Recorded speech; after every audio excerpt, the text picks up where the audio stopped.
Welcome friends. இன்னைக்கு நம்ம ரெட்டோ ரெசிபிஸில் கொத்தவரங்காய் பருப்புசிலி எப்படி பண்ணுறதுன்னு பார்க்கலாம்.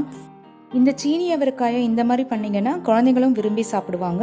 இது எப்படி பண்ணுறதுன்னு பார்க்குறதுக்கு முன்னாடி இந்த சேனலை புதுசாக பார்க்குற ஃப்ரெண்ட்ஸ் சப்ஸ்கிரைப் பண்ணிக்கோங்க. பக்கத்தில் இருக்க பெல் பட்டனையும் மறக்காமல் ஆன் பண்ணிக்கோங்க. அப்போ எல்லா புது வீடியோஸும் உங்கள் மொபைல் நோட்டிஃபிகேஷனுக்கு வந்து சேரும். 1 கப் கடலைப்பருப்பை நான் ஒரு 1.5 மணி நேரமாக தண்ணியில் ஊற வச்சுருக்கேன். வடியை போட்டு பருப்பை மட்டும் எடுத்துக்கோங்க.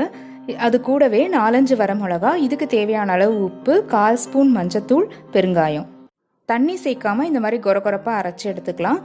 உங்களுக்கு தேவைப்பட்டால் 1-2 ஸ்பூன் தண்ணி மட்டும் சேர்த்துக்கோங்க. அரைச்சி அந்த விழுதை இந்த மாதிரி ஆவியில் வேக வச்சு எடுத்துக்கலாம்.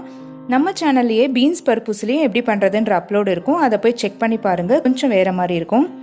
இந்த கொத்தவரங்காவை நான் குக்கரில் வேக வச்சு எடுத்துருக்கேன். ஒரே ஒரு விசில், தண்ணியே சேர்க்காம. ஒரு 7 நிமிஷத்துக்கு அப்புறமா இதை திறந்துருக்கேன். நல்லா வெந்திருக்கு பாருங்கள், கையில் ஒட்டவே இல்லை. இப்போ உதுத்துக்கலாம். இப்போ ஒரு பேனில் நான் 1 டேபிள் ஸ்பூன் எண்ணெயை விட்டுருக்கேன். அது காஞ்சதும் கடுகு உளுந்த பருப்பு வெடிக்க விட்டுருக்கேன்.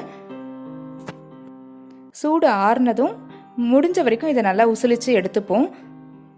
ஈஸியாக இருக்கும் பாருங்கள். இப்போ கடுகு வெடிச்சதுக்கப்புறம் உசிலிச்சு வச்சுருக்கிறத இதில் சேர்த்துடலாம்.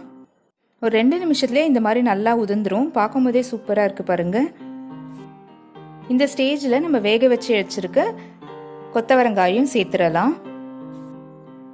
இந்த கொத்தவரங்காய்க்கு தேவையான உப்பு மட்டும் சேர்த்துக்கலாம். எல்லாத்தையும் மிக்ஸ் பண்ணிட்டு காமிச்சிருக்கேன். சூப்பராக மிக்ஸ் ஆகிருக்கு பாருங்கள். அளவும் நமக்கு அதிகமாக இருக்குது. ப்ரோட்டீன் ரிச் பொரியல் இது. கொத்தவரங்காய் சாப்பிடாதவங்க கூட இந்த மாதிரி பண்ணால் சூப்பராக சாப்பிட்லாம். சாம்பார், மோர் குழம்புக்கெல்லாம் பர்ஃபெக்ட் காம்பினேஷன்.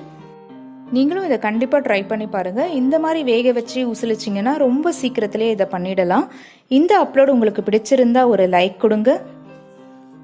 பீன்ஸ் பருப்புசிலியோட லிங்க்கையும் நான் டிஸ்கிரிப்ஷன் பாக்ஸில் கொடுக்குறேன், நீங்கள் ரெஃபர் பண்ணிக்கோங்க. கண்டிப்பாக இதை ட்ரை பண்ணி பார்த்துட்டு உங்களோட கமெண்ட்ஸ் அண்ட் ஃபீட்பேக்கை போஸ்ட் பண்ணுங்கள். நம்ம சேனலையும் சப்ஸ்கிரைப் பண்ணிக்கோங்க. பக்கத்தில் இருக்க பெல் பட்டனையும் ஆன் பண்ணிக்கோங்க. தேங்க்யூ.